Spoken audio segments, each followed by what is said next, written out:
শুধু সড়ক কিংবা ফুটপাত দখল করে নয়, ব্যস্ততম সড়কেও দখল করে ব্যাটারি চালিত অটোরিকশা থরে থরে সাজিয়ে রেখে যেমন বানিয়েছে স্ট্যান্ড, তেমনি ইচ্ছে মতো গড়ে তোলা হয়েছে গ্যারেজও। কার মদদে এসব চলছে কেউ স্বীকার না করলেও হাতে নাতে ধরা পড়ে বিদ্যুৎ চুরি করে শত শত গাড়ির চার্জ দেওয়ার দৃশ্য। আর গতি নিয়ন্ত্রণহীনতার সাতকাহন্ত রয়েছে।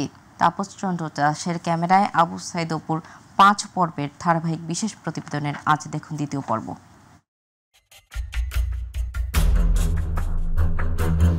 নিকট অতীতে রাজধানীর গণপরিবহন থাকলেও এখন তার চেয়ে দ্বিগুণ বেড়েছে ব্যাটারি চালিত অটোরিকশা। যদিও আগে প্যাডেল চালিত রিকশার সংখ্যা ছিল অনেক বেশি।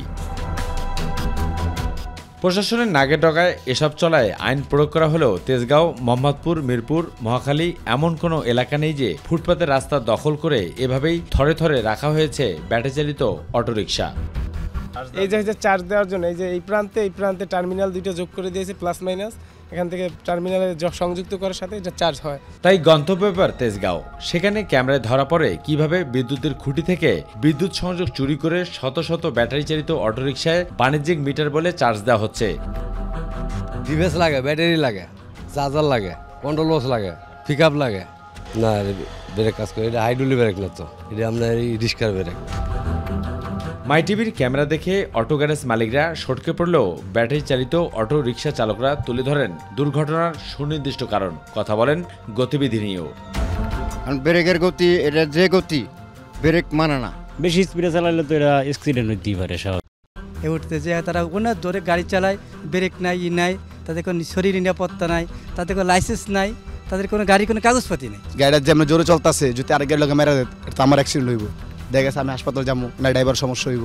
আস্তে ওভারটেক করা যায়, আস্তে ধীরে যায়, 10 মিনিট পরে যায়, এরকম ধৈর্য নাই মানুষের ভিতরে, অটো ড্রাইভারের ভিতরে।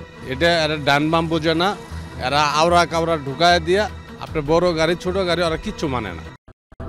আমি পায়ে রিক্সা চালাই একটা জিনিস এড়ানোর জন্য, ওইটা হইলো মানে আইনি কোনো যানজট যে না থাকে, আমি আইনটা শ্রদ্ধা করি। একদিক দিয়ে ওরা ভাড়ায় কম, আরেক দিক দিয়ে মানুষ যাইতে পারতেছে সহজে, সময়টা কম লাগতেছে।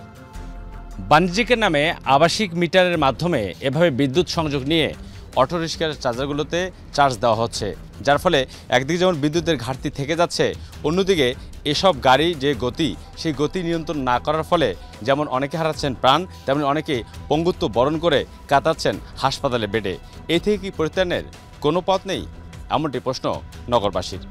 তেজগাঁও থেকে আবু সাইদ অপু, মাই টিভি, ঢাকা।